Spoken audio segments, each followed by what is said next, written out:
Hello, welcome everyone. This is Susan Lopresti, and I'm so excited and grateful to have you here with me today. I'm especially excited today because for the very first time since I started my podcast, I have my first guest with me on my podcast. And Laurie is someone who I met online through some mutual programs that we did together. And I find her very, very interesting. And I thought that you would really enjoy hearing from her. So I'm going to start by giving you a short bio about Laurie and what she's all about. And then we're going to get right into it.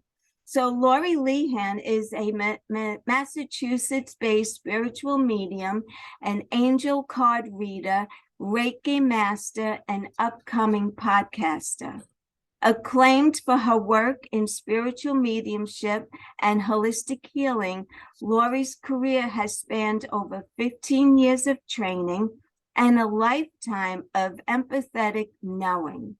Laurie uses her passions and her abilities as a way to serve the community through personal messages rooted from spirit. She loves to make a difference in her work and is active in using guidance, patience, advice, and vulnerability as a starting point to help others begin to heal. Laurie has had a knowing for as long as she can remember.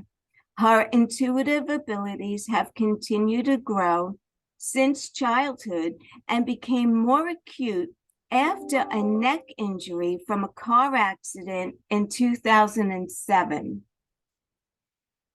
It wasn't until midlife that she began to better understand and recognize the premonitions as being her purpose in life. She has trained with Reverend Rita Berkowitz, as well as attended numerous workshops with Tony Stockwell, Holland, and Joe Shiel. She has most recently trained with the renowned motivational speaker, Cathy Heller, and that's how I met Laurie. Laurie is the president of the First Spiritual Church in Quincy. She has served all of the New England spiritualist churches for many years. Laurie is available for private and group readings via in-person or Zoom, as well as various spiritual fairs that are located in New England. You can also find her on Instagram. Check out her podcast, Whispers of Hope and Healing, coming soon to all streaming platforms. So without further ado, Laurie, thank you so much for being here with me today. I'm so grateful to have you. And I'm very excited because you're my very first guest on my podcast. And I'll tell you one of the reasons why I chose to have you on the podcast was the fact that you really didn't recognize or accept your gifts until you were already in midlife. And I find that this happens with a lot of women up until they get into midlife. And I just wanted to ask you, why do you think it took so long? Or was it that you're just so busy with your life that you really didn't have time to tap into it? I think it's great to be here, Susan. Thank I'm you for having happy to me. have you.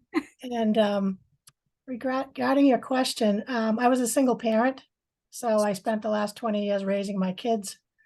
And I worked full time, so I didn't really have a lot of extra time to really delve into it. But I also feel, so I didn't know I was a medium until I was like early 40s, I would say. And I just feel like as mediumship is healing, it helps heal people. Right.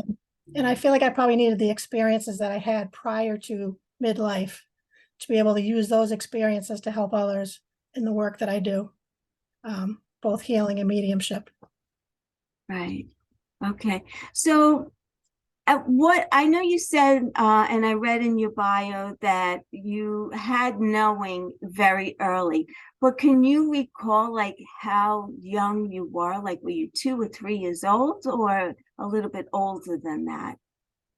I think I was a little bit older. I will say that I always had a fascination with angels, and I didn't know why. And I didn't grow up in a family that was like real religious, or there'd be no reason for me to feel that way. But I always loved angels, and I never really knew if they were real or not as a kid.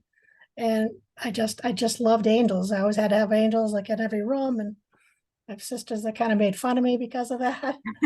Um, so probably the angels are watching over me. I just didn't know it as a child. Right. Um, because I didn't really have experiences as I mentioned, I had this knowing. I always had a knowing. And that was like I'd want to give somebody a message. I'd want to maybe speak to you, a complete stranger on the street, and tell you something. And I didn't know why. And then I Oh, just thought I was kind of weird. So I shut down like probably my late teens, and it didn't come up again really until I realized that I was a medium. And the so medium, were those feelings like almost like an intuition that you would get in a way? yes, Like, I just want to tell that person whatever. yes, So it wasn't a scary feeling for you. Like, you weren't frightened by these um no, feelings that you were having, were no, you? No. no. But the Okay. messages I realized later now as a medium that I was actually giving people messages from spirit. And when you receive those messages, it's like truthful information. So Yes. I remember being in college and one of my roommate's friends dating this guy that I just knew he wasn't good for her. And I'm trying to tell her he's not good for her. And of course she didn't want to hear that. So it was that kind of a knowing I'd get this intuitive Right. feeling like good or bad, and feel like I need almost like I need to warn people sometimes. Right. Right. But were you second guessing yourself? Like, would you say, I don't know, should I tell her that this guy is no good for her? Yes, Or were, yes, yes. yeah, you were, right. Until you really got comfortable with the idea that you had something that was real and not just your imagination, I guess. Because Yeah, I would second guess my thoughts, yeah. like that. I know that. But I did second guess it then at that time. Yeah. It wasn't until I was older, midlife, like I said, and got into realized I was a medium. But even when I had that knowing, you've asked like, um, I'd get synchronicities.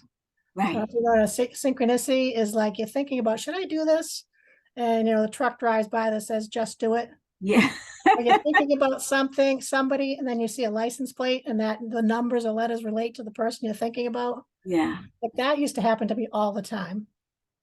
Yeah. I had the one time when ATMs were new, the kiosks out in like a parking lot. Like Yes. Bank of America was like one of the first ones in our area that had those. And I remember I was driving to go get money out of the machine, and I cut my finger in the car. It was just a paper cut, but it was enough that I was thinking, I wish I had a Band-Aid. And I know I didn't have any Band-Aids with me. I got to the kiosk and I went to put my card in. And as I put the card in, the frame around where you put your card in, there Yeah. was a tiny little shelf, like an inch wide. And right there was a Band-Aid in the sterilized package. And so I was like, this is crazy. And That, those things like happen to me all the time. oh my God, that's so crazy. Like someone heard you and placed it there. Yes. There you showed up. Yep. So those were like your signs, even as a kid. Like, were you hearing distinct voices, or was it just like this feeling of knowing, like, that I want to tell this lady whatever? Or did you actually hear a voice or see a vision of some kind? Did you do any? No, No. no. More it was intuitive. It was more Yeah. intuitive. But my grandmother lived next door to us. We lived in a duplex growing up. And my grandmother used to have premonitions, and the things would happen. Like she had a dream one night that she was seeing a fire, and she got up in the morning, early in the morning, and she looked out, and my brother had a tree house in the backyard, and it was on fire because they had Wow. been playing with matches. Wow. Yeah. So she used to have premonitions, and it actually runs on my mother's side of the family. And once I learned that I was a medium, then my mother opened up to me and told me, she said that sometimes she'd feel somebody tapping on her shoulder in the morning to wake up. And she always felt it was her father that was there. But Wow. prior to that, like nobody in the family, I feel like the black sheep, like no one else is into this, just me. Right. Right. Do they see you as like weird, your family, in a way? Probably. No, because if someone doesn't believe, like they think Mhm. like, oh yeah, she's. Yeah, I'm sure. Well, yeah, I'm They sure. don't say it to your face anyway, right? Either get the blank stare or, Right, but I right, feel like I just keep talking. I don't care. I don't care what people think. It's like, this is who I right, am. Why I have this gift, I don't know. There's a reason I have it. I feel like it's meant for me to go out and do my healing work. And right. both my parents have passed in the last 5 years. My father passed 5 years ago. My mother, it'll be 2 years in a couple days. And when they each passed, there was all kinds of signs that came that my siblings couldn't deny. So, Oh, my father sent ladybugs. Like the moment he passed, he died at home, walked in the kitchen, there was a ladybug on the light. And then, each one of the siblings would message me saying there was ladybugs all over the place. wow. So, and that day, we didn't know he was going to pass that day. I had been out apple picking with my kids, and my daughter was very close to my father. And we were out in the orchard, and all of a sudden a ladybug landed on her hand, and she said, "Oh, it's Grampy. It's a sign from Grampy." And then we had no idea, like I said, that he was sick enough to pass. And a couple hours later, my mother messaged me and said, "You better come. Your father's not doing well." Oh, wow. So he kept sending those ladybugs. And even a few weeks later, I worked in the computer field. We had training from this outside vendor who Yeah. came in, and he had all these PowerPoint slides. And on the edges of all the PowerPoint slides were ladybugs. I couldn't believe it. I was like, ladybugs everywhere. So, That's crazy. I don't know. I think I might have told you the story when we spoke the last time, but when my dad passed, he was very sick, and I went to sleep that night. I was sleeping in the living room, mhm, and I felt this wind come over my head, and it actually woke me up. And I smelled his cologne because he used to mhm, always wear Old Spice. yeah, And I woke up and I looked to see like if the windows were open, like why did I get this breeze? But how would I explain the smell of Old Spice? I mean, there were no men in my apartment. It was me and yeah, my daughter, and yeah. we were both asleep. She was in the other room, and I was sleeping on the sofa in the living room. And I absolutely know, I Mhm, mean, that was him, that he came and either wanted me to know that he was okay yep, or some, I don't really know what the message was, but I clearly know that he was there. And I don't think that I have that knowing. And I'm going to ask you about that in a moment. But another time that he came to me in a dream mhm, was when I was in the process of getting divorced. And I had this dream that my ex-husband was in front of me and we were crossing like a major highway, let's say. mhm, It's called Queens Boulevard in New York, but it's a major highway. And my ex was in front of me crossing the street, and I was crossing, and I was holding like a big board, mhm, and it was windy, so I was struggling to get across the street, and he wasn't helping me to manage this big piece of board. And I felt like someone touched my lower back, and in my dream I turned around and it was my dad, and he didn't say a word. He just like guided me across the street. And I never remember dreams, by the way, so that yeah, was unusual in itself. And when mhm, I woke up, I just thought that that message said, don't worry, it's going to be very easy to get divorced. Like it's going, like, and he just guided me. And yeah, honest to God, I had the easiest divorce in the history of divorces. I swear. yeah, And well, so I feel like there is a part of me that does maybe have a little bit, but I don't. So I asked you about the first signs. And then I also like, so spirit didn't scare you in any way when you were a child, right? Like you No, didn't actually see outlines of spirit or no, no, right. no. I'd have recurring dreams, but a lot of those dreams were, they were real. They felt like real life, almost Uh-huh. like I felt like it wasn't like a scary dream. It was just like I was playing with the kids in the neighborhood out in the woods, and it looked like a familiar place. Like, so when I was in that dream, I felt like it was just it was real. But in reality, it didn't exist. The places that I went to didn't really exist. But I Uh-huh. did, when you think about it, I used to dream that I could fly a lot as a Oh, kid. Literally would just jump into the air and I could soar just the way a bird can soar on the heat vents, like right over the telephone poles. I remember that like so often I would dream that.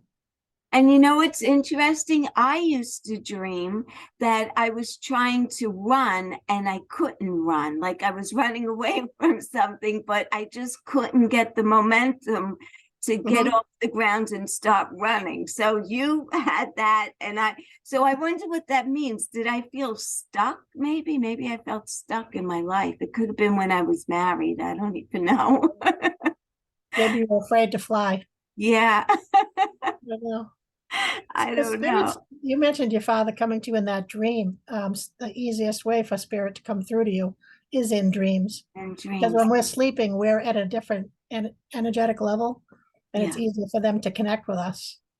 And so with your father kind of pushing you or helping you across the street, it was like he was giving you the wind beneath your wings, if you will, Yes. to get through that process. And he came through to let you know that really is you say it's a dream, but it really is him coming through in a I visit felt that it was. and I letting felt you that it know was. that he's helping you get there Yes. safely. Yes. That was his message to you in that. Yes. Yeah.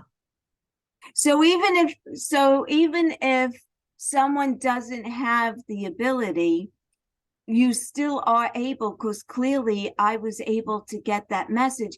And I interpreted his, without him saying a word, he just put his hand on my lower back and helped guide me. And that to me was the message, like, it's Mhm. going to be easy and it's going to be okay.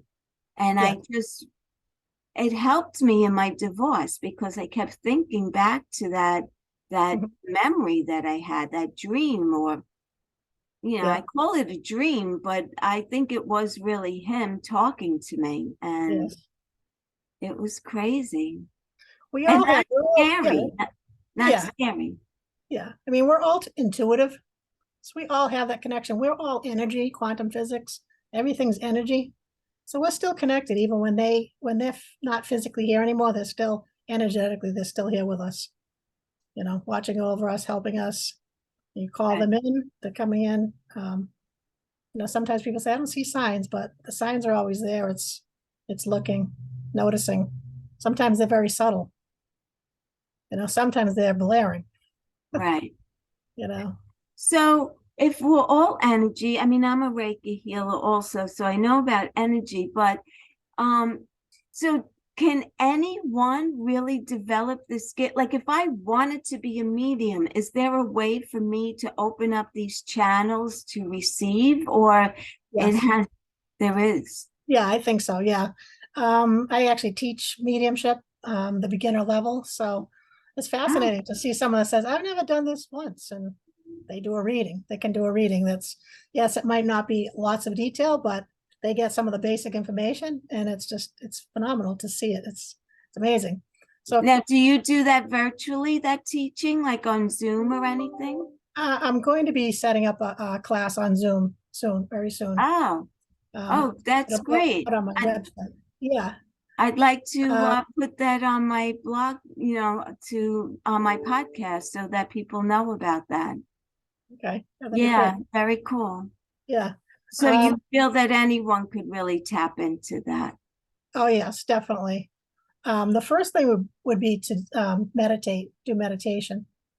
Because when you meditate, well, if you sit in the power, it's called sitting in the power. Yeah, That charges basically your spiritual battery.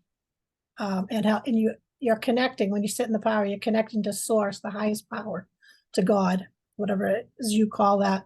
And you're energizing yourself, but then also doing meditations, guided meditations, where you can connect with what we call communicators, which is the people that are in spirit.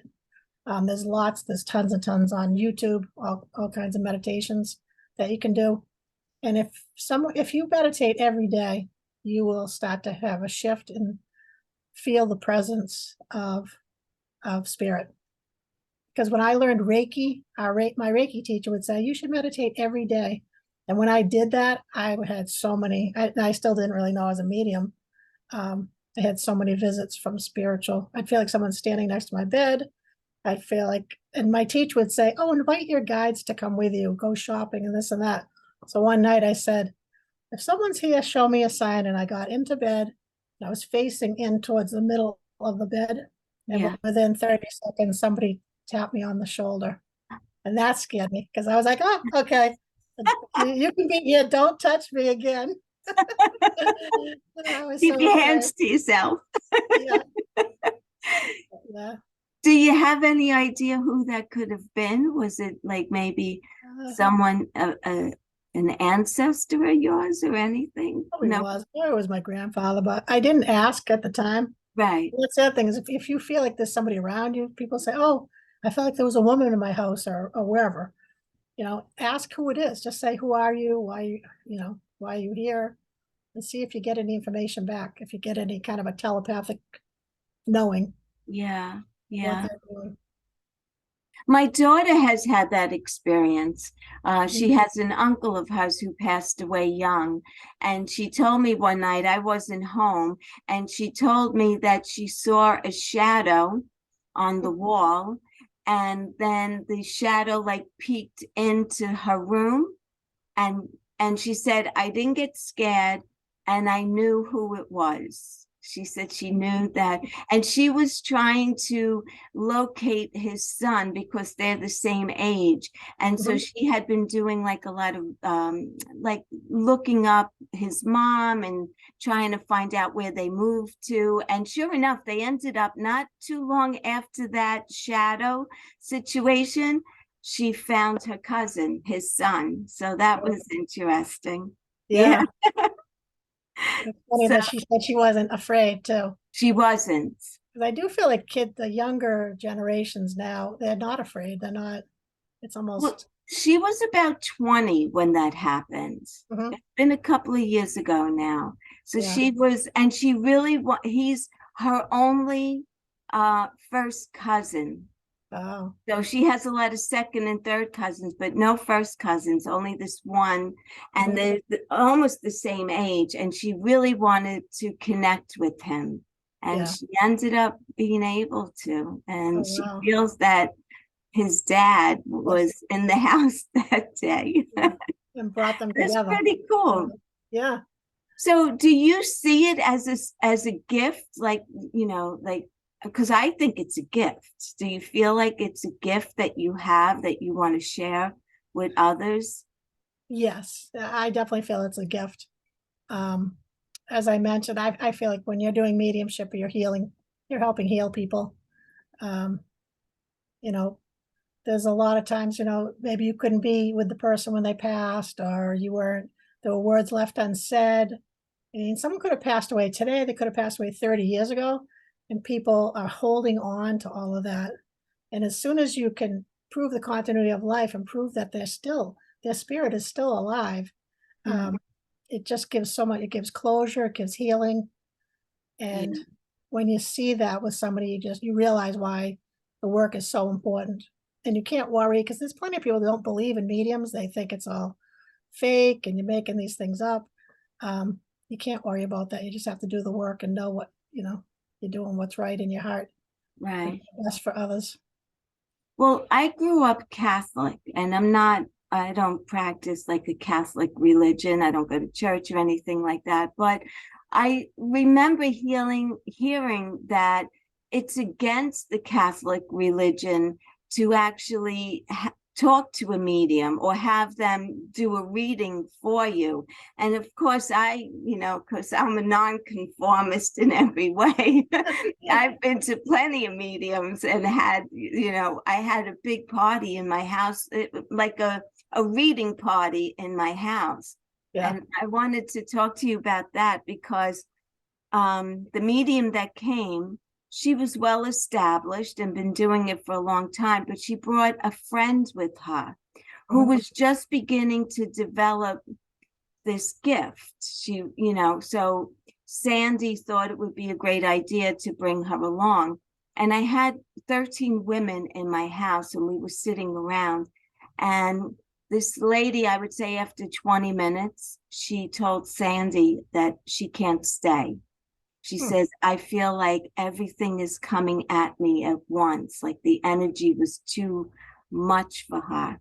And she went outside and she waited in the car until Sandy was done with the readings.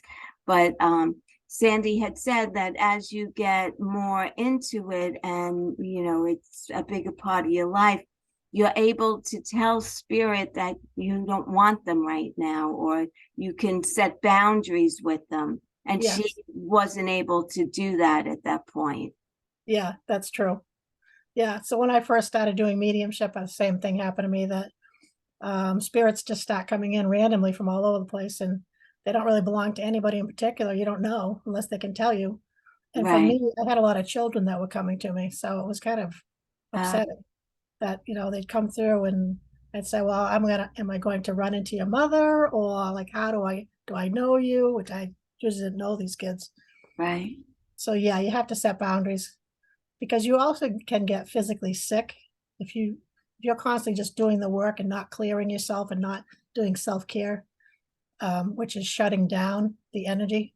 Then you can get physically sick, which I know So a few people that's happened to. how do you cleanse yourself? There's different ways. Well, through meditation. Like saging yourself or something like that? You could do that. It's you kind of work that connection with spirit, so Okay. that I literally just say to spirit, okay, I have reading on Sunday at 7 o'clock. Don't come in. Like you said, you set the boundaries with them so that they know not to come in unless you're working. Right. Oh, yeah. Yeah, but you can It's like shut off. calling someone on the phone. Now's a good time to talk to you, but maybe another time it's not. Yes. You're setting boundaries and Yeah. they respect that apparently, right? So Yes. Because if you're doing what's called platform, so if you're at a spiritualist church and you're the medium, you're going to be giving it like readings to people in the audience. In the beginning, I used to call it, communicators, which is the people in spirit. I'd call them in like early in the week because I'd be afraid, what if no one shows up on Sunday? So these people would come in, I'd be taking notes, and like that kind of crazy. It's kind of, then you just feel like you're constantly doing a reading, versus now I'm like, okay, I don't do any of that. I'm like, don't come in Sunday at 11, show up. I'll be there. We'll be ready to go. wow, that's very cool. Do you So, feel like drained out after you do something like that? Like with a lot of people, does it drain your energy in a way? yeah, the longer you work, it does Yeah, kind of deplete your energy. Um, so yeah, typically, you're only going to read so many people in that hour, yeah, because it ends up, it's too much. You couldn't do it all day. It's right. impossible. I think it's impossible. I find that with Reiki too, like if I do a group of people, I feel like by the end of the session, I'm drained from it. Like I need to cleanse in some way. And so I usually will sage myself before and after doing Reiki, and Yeah, also then my house as well. And I yeah, feel like like sometimes starts to feel heavy in a way.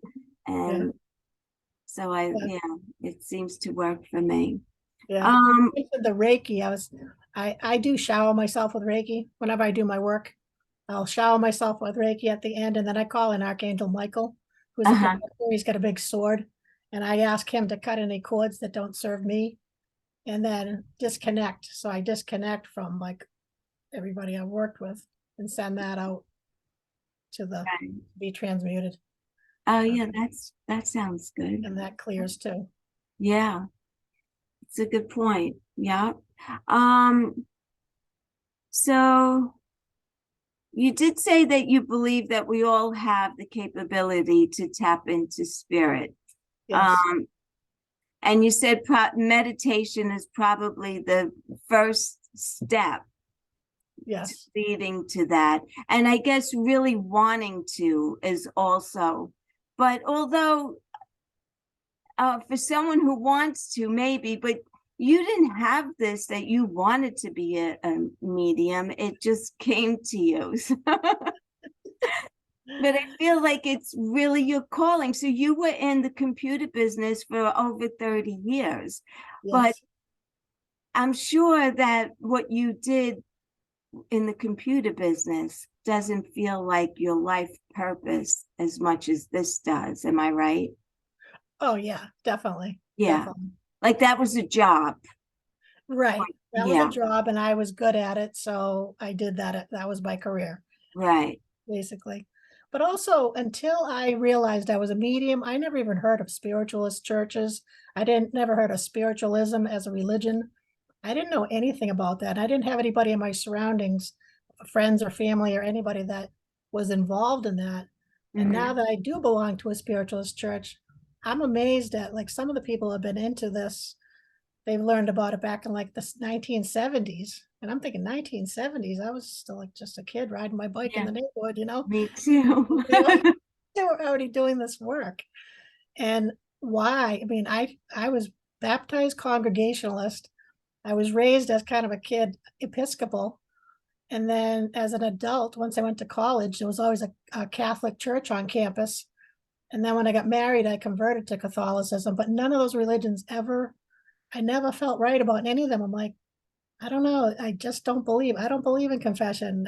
God's up No, within us. You know, they know what we're doing every second of every breath we take. I don't need to right, tell somebody what I did. And you know, spiritualism is a religion of personal responsibility, which means, you know, always to be nice to people, you know, have that integrity right. Yeah. versus going out and doing things you shouldn't be doing and then getting, you know, saying some prayers and then it's the Yeah, and you're next week. absolved and it's good. Yes, Okay, yes, now you could receive communion, they will tell you. right. But I was never, I mean, I went through, I received communion, I did confirmation, I was baptized. So, and I did the same for my daughter. I brought her up as Catholic, but yeah, I feel like there's more to religion than going there. It's about who you are as a person and how you treat people. Mhm. And I don't feel that I ever need to go to confession because I don't do anything that's bad that I need a priest to forgive me for that. So, Right. and that's why my father always said that I was a nonconformist, and I am. Yeah. But yeah, I find it very, very interesting. And I mean, I believe in it wholeheartedly because the messages that I've gotten from mediums that I've gone to who they would not know some of the things that they told me. There's no Mhm. way they would know, Yeah. so I find that interesting. So what else did I want to ask you? So how has it changed your life? Um, it's changed. My life is like, I don't want to say like a 360, but it's very different than it was prior to me learning um, that I was a medium. I've always done volunteer work and, you know, pretty much my whole life. I've always liked to help people and make a difference for other people. And I learned that cancer patients were receiving Reiki for pain management. And so I always wanted to learn Reiki. I didn't really know that much about it, but I said, I want to learn Reiki. Yeah. And then once I learned Reiki and I put my hands on people, I was getting visions. And the visions turned out to be people in spirit. And it was around the time that Natalie Holloway disappeared in Oh, Aruba, yes. high school girl. It was probably a couple of weeks after that, there was a Reiki share, and a Reiki share people that are attuned to Reiki get together and practice on each other. And I was working on this guy, and I saw this beautiful girl with a long blonde hair, and I kind of joked with him. 'Cause I didn't know what I was doing. I'm like, "Oh, you're gonna meet somebody? Do you know this person?" And he didn't know, but after, like, later, I realized I think that was Natalie Holloway. Because Wow. then the next person I worked on was a woman, and I said, "Oh, you feel very airy." And she said she does astral travel, which is you can travel. That's something, a whole other topic. But when I put my hands on her, I was seeing an island, I was seeing a windmill, I was seeing a beach with really long, skinny boats. And in Aruba, there's a windmill restaurant, and they do have those like long, thin boats that you'd see in the islands. And so I think that was all part of, she was probably trying to show me things on the island or some type Yeah. of information to me. I'm not sure. But yeah, so then after that, I always followed Sylvia Brown.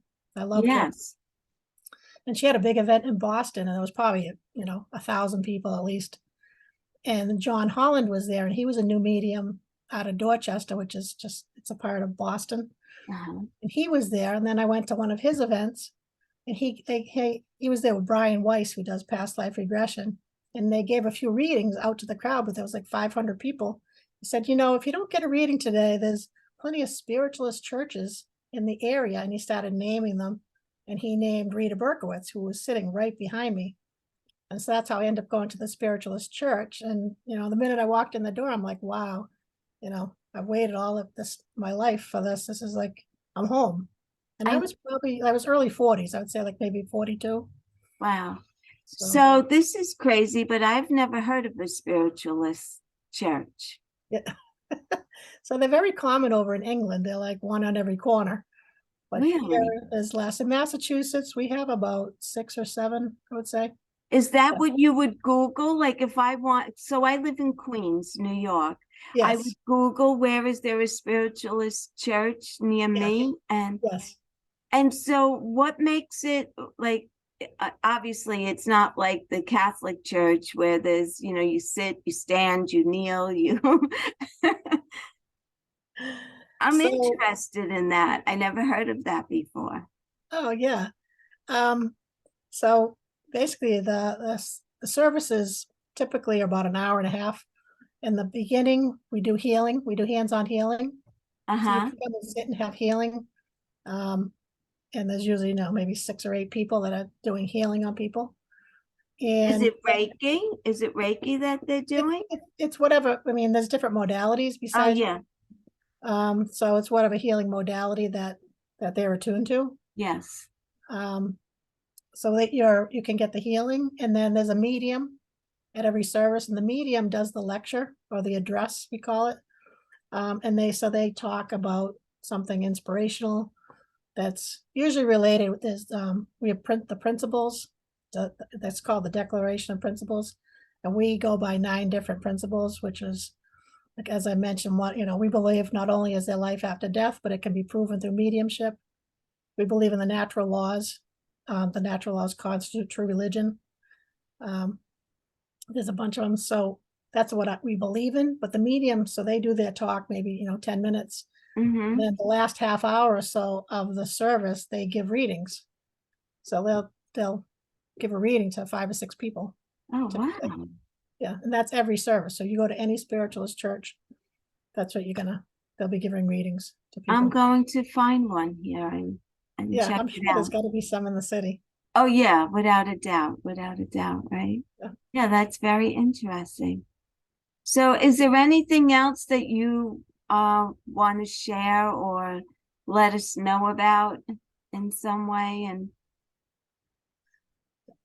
Um, or did I leave out anything? How can people? Oh, well, I wanted to, and I'll put it also in the show notes, but how people can find you and how they could, get a reading from you. So, well, I'll get it from you when we're off, yeah, your web address, and I'll put all of that in the show notes and your email address if someone wants to schedule a reading with you. okay, that would be Yeah. great. Yeah. So we didn't talk. you would ask me about like public demonstrations, like how did I get into public demonstrations and how did I get Yes. more of the mediumship? I ended up taking classes. Once I went to the spiritualist church, there's classes offered at the churches. Most churches do typically have classes on mediumship, so you can learn it. As we say, everybody's psychic. Not every medium is psychic, but not every person that's psychic is a medium. But I believe you can take classes and learn some level, like anything. Mm-hmm. You can learn how to develop that. And what happens usually in our church is the students in the summertime, they're the ones that do the services. So you get to see Oh. the students, what they've learned throughout the year. Oh, wow. And that was how I ended up doing public demonstrations, because I was asked to serve at one of the services. And again, as you mentioned, like the spirits just start coming in unless you learn to control and put Yes. boundaries around it. And so the first time I served, I was really nervous. And so I called in a spirit for somebody at the church. And this, I saw in my mind, I could see this little old man walking up the aisle of the church, kind of hunched over with a cane. And I said to him, "Who are you here for?" He says, "My daughter." And I said, "Well, you're going to sit on the left side or the right side of the church?" He said, "The left side." "Or will she be on the left or right?" He said, "Left." I said, "What does she look like?" And he showed me the color purple. And I Uh-huh. looked around, there was nobody in the church, really, like 5 people. Nobody had purple on. I said, "Oh boy, I'm in trouble." And so he kept giving me more information. He was showing me what he did when he was younger. And like a minute before the service started, there's a woman walk in with a purple shirt and sits on the left side. And she sat, it's not a very big church where I am. It's holds about 50 people. And she Uh-huh. sat in the very last row. So to this day, I have no idea who she was. But when it was my turn to get up and give a message, most students usually go indirect, which means they just call in a spirit and then they describe it and hope someone in the audience knows who that is. Okay. If it's direct, I say, "Can I come specifically to you and give you a message?" And when I selected her, I said, "Can I come to you?" The woman in the back, everybody was turning around like, who is she going to? But it was accurate. It was the woman's father, and he gave me so much information that it was all credible. He was a Wow. draftsman. I don't know why. I'm surprised I remember the information, because when you do mediumship, you usually don't remember what you tell people, because Oh, you're really? not like your brain speaking, it's spirit speaking through you. Yes. Yeah. But he loved the Red Sox. They used to go to the ocean when she was a kid, all that kind of stuff. So it was pretty incredible. Wow. Yeah. Wow. So do you have a message for me? So it's funny, you were talking about your father earlier, and I could see him step in. And I feel like he comes in with a woman as well, and the woman's got curly hair. I feel like they're both older. The woman, I don't feel like it's his wife. I feel more like an aunt to you. Yeah. She's got curly hair, and she's got very bubbly personality. And she's telling me she was a chatty Cathy, and she was here. She loved to talk.